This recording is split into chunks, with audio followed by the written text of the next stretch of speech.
Assalamualaikum warahmatullahi wabarakatuh. Alhamdulillah, syukurillah, wassalatu wassalamu ala rasulillah. La hawla wa la quwata illa billah. Amma ba'du. Jamaah salat isya dan tarawih Masjid Syuhada yang dirahmati Allah. Salah satu di antara sunnah yang dianjurkan di bulan Ramadan adalah melaksanakan salatul tarawih. Di dalam beberapa hadis itu disebutkan Nabi bersabda, man qama ramadhana imanan wa ihtisaban ghufira lahu ma taqaddama min dzambi. Barang siapa yang qiyam Ramadan, yang melaksanakan salat malam di bulan Ramadan karena iman dan mengharap pahala Allah, maka diampuni dosa-dosanya. Istilah tarawih adalah istilah yang dikenal di dalam kitab-kitab fikih. Adapun menurut istilah yang ada di dalam hadis adalah qiyam Ramadan. Nah, maka di Mekah mereka sering menyebut ya sholatul qiyam atau qiyam Ramadan. Ya. Kemudian juga yang umum sholatul tarawih. Tarawih bentuk jamak dari kata tarwih yang berarti istirahat, rehat. Tarawih artinya istirahat beberapa kali. Maka salat tarawih itu biasanya dilakukan dengan antara salat satu dengan yang lain diselingi dengan berhenti sejenak. Maka disebut dengan tarawih. Jemaah rahimakumullah, kalau ditanya Rasulullah salat tarawih apa tidak? Ya, Rasulullah salat tarawih. Salat tarawihnya Rasulullah berjamaah atau tidak? Berjamaah. Apakah satu Ramadan full? Tidak. Ya. Kenapa alasannya Rasulullah tidak sepenuhnya melaksanakan tarawih berjamaah? Itu karena ada alasan. Di dalam riwayat hadis disebutkan ketika Rasulullah sholat dengan berjamaah setelah isya, yaitu sholat tarawih atau sholat qiyam itu, orang banyak datang. Ya, besoknya lagi semakin banyak orang dari mulut ke mulut pada makmum sholat Nabi. Ya. Sampai 3 kali Nabi ditunggu-tunggu tidak keluar-keluar dari rumah beliau yang berada di samping masjid sampai menjelang waktu subuh. Setelah salat subuh, Rasulullah sallallahu alaihi wasallam kemudian berpidato menyampaikan, sesungguhnya aku tahu apa yang kalian inginkan. Ya, kalian ingin melaksanakan salat tarawih berjamaah bersamaku. Tapi aku khawatir, takut kalau Allah subhanahu wa ta'ala mewajibkan salat tarawih ini atas kalian sehingga memberatkan kalian, tidak mampu melaksanakannya. Nah, jadi itu alasannya Nabi tidak keluar di malam itu, karena khawatir kalau itu diwajibkan Allah maka kasihan umatnya, berat melaksanakannya.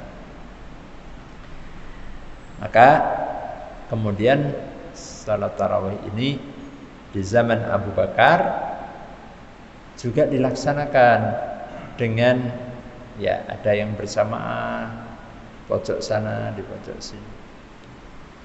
Itu berlangsung sampai pada masa Umar bin Khattab radhiyallahu an. Kemudian Sayyidina Umar punya ide, punya sebuah gagasan. Andaikan di masjid Rasulullah ini tarawihnya dijadikan satu imam, maka tentu akan lebih baik. Karena di waktu Abu Bakar itu ya ada yang sendiri, ada yang bikin jamaah berapa orang gitu, di pojok-pojok masjid.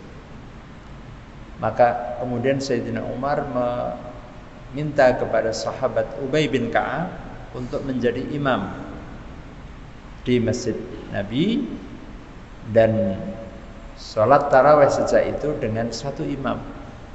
Ya. Dan Sayyidina Umar mengatakan nikmatul bid'atu hadhihi.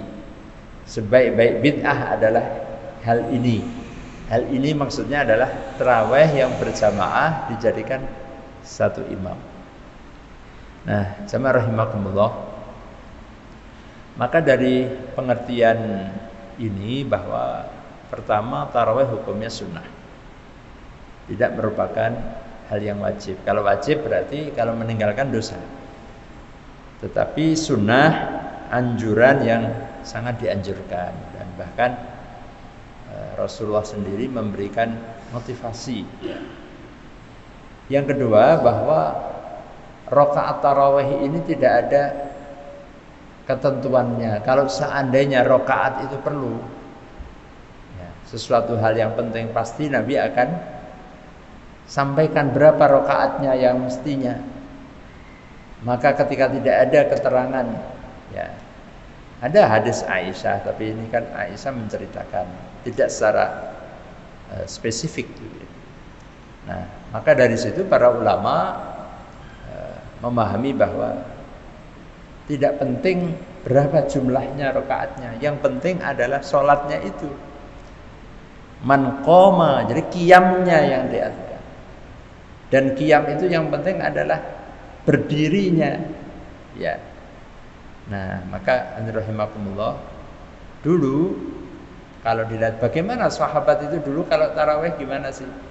Mereka itu tarawihnya itu kadang bisa sampai menjelang sahur tanpa berhenti. Jadi kalau kita ini mau mengikuti contoh sahabat yang dulu itu, ya tarawih kita ini belum ada apa-apanya, paling lama kita jam 8 sudah selesai ya. Itu pun sudah pakai kultum 10 menit ya. Ya.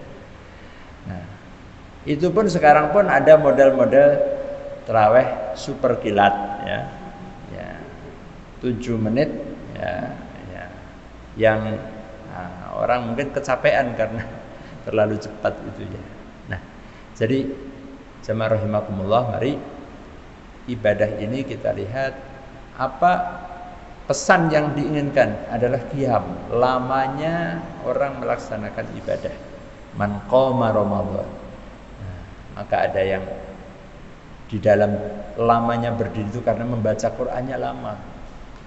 Maka dulu Imam Syafi'i ada yang mengatakan, dalam riwayat mengatakan satu malam itu khatam 30 juz di dalam surat tarawih, dihatamkan itu. Dan ada beberapa pondok pesantren itu yang juga menghatamkan setiap malam 30 juz juga ada. Jadi mulai dari habis isya tarawih terus nggak berhenti sampai menjelang sahur. Ya, ada yang seperti itu. Nah, hadirin rahimakumullah, tentu ibadah sunnah ini sesuai dengan kemampuannya. La yukallifullahu nafsan illa wus'aha. Fattaqullaha mastata'tum.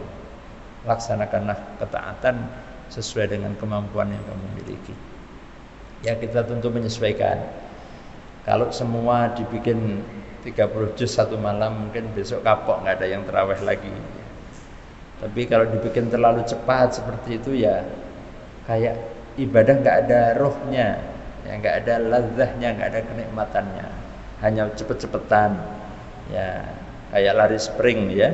Nah, tentu juga di mana khusyuknya, di mana tumakninah, nah, jadi tidak mendapatkan. Nah, tentu yang terbaik adalah khairul umuri awsatuha. Ya, sebaik-baik perkara adalah yang tengah-tengah saja. Ya, tidak terlalu pendek-pendek, juga tidak panjang-panjang banget, gitu ya.